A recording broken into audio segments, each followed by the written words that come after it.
లాప్రోస్కోపిక్‌లో hernia అనేది ఖచ్చితంగా డెఫినిట్‌గా చాలా అడ్వాంటేజెస్.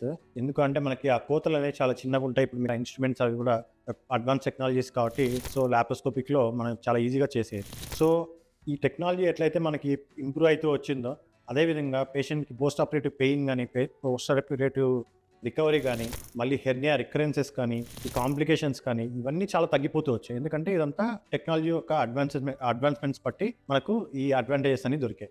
సో, ఓపెన్‌లో అట్లా అని చెప్పి ప్రతి హెర్నియాకి ఓపెన్ సర్జరీ ఎళ్తామా అంటే కాదు. ప్రతి హెర్నియాకి లాప్రోస్కోపిక్‌లో ఎళ్తామా అంటే కాదు. సో, మనకి హెర్నియా సైజ్‌ని బట్టి, దాని కాంప్లికేషన్స్ ఏముంటాయి, వాళ్ళకి ఎన్ని సంవత్సరాలుగా హెర్నియా ఉంది, ఎంత పెద్దగా ఉంది, అది యూనిలేటరలా, బైలేటరలా, ఒక పక్క ఉందా, 2 పక్కల ఉందా, లేదంటే ఆపరేషన్స్ ఏమైనా మేజర్ సర్జరీస్ ఏమైనా అయ్యి దాని తర్వాత హెర్నియా వచ్చింది. ఈ ఫ్యాక్టర్స్ అన్నీ కూడా ఇవి మనకి ఈ పోస్ట్ సర్జరీ గానీ, సర్జరీ టైంలో గానీ దానివల్ల వచ్చే కాంప్లికేషన్స్ ఏంటి, పోస్ట్ ఆపరేటివ్ రికవరీ ఎలా ఉంటాయనేది ఈ ఫ్యాక్టర్స్ అన్నీ ఇన్‌ఫ్లుయెన్స్ చేస్తాయి. సో, బేసిక్‌గా మనకి సింపుల్ హెర్నియాస్ కానీ, కాంప్లెక్స్ హెర్నియాస్ కానీ ఏవైనా సరే మనకి లాప్రోస్కోపిక్‌లో ఈజీగా క్లియర్ చేసేసుకోవచ్చు. లాప్రోస్కోపిక్‌లో ఖచ్చితంగా మెష్ సైజ్ మనకు ఆ మెష్ సైజ్ అనేది ఓపెన్ హెర్నియాస్‌లో సైజ్ ఏమైనా ఇంక్రీజ్ చేసుకోవాలన్నా కూడా మనము ఆ కోత్ అనేది ఇంక్రీజ్ చేసుకోవాల్సి ఉంటుంది. ఎందుకంటే డిసెక్షన్ చేయడానికి మనకు స్కిన్ మొత్తం రిట్రాక్ట్ చేసుకొని, డిసెక్ట్ చేసుకొని ఆ మెష్ పెట్టాల్సి ఉంటుంది. కానీ లాప్రోస్కోపిక్‌లో అట్లా కాదు.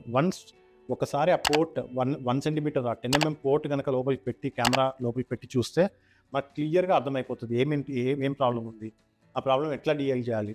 సో, సేమ్ ఇన్‌స్ట్రుమెంట్స్‌తో ఎంత కాంప్లెక్స్ సర్జరీ అయినా కూడా మళ్ళీ ఎక్స్‌ట్రా కట్స్ కానీ ఏమీ లేకుండా సేమ్ ఇన్‌స్ట్రుమెంట్స్‌తో మనం చేసేసుకోగలం. సో, దానివల్ల మనకు లాప్రోస్కోపీ అనేది చాలా అడ్వాంటేజ్. సో, ఈ లాప్రోస్కోపీలో మనము సర్జరీ చేసిన తర్వాత పేషెంట్ పెయిన్ గానీ, పోస్ట్ ఆపరేటివ్ కాంప్లికేషన్స్ కానీ చాలా తక్కువుంటాయి.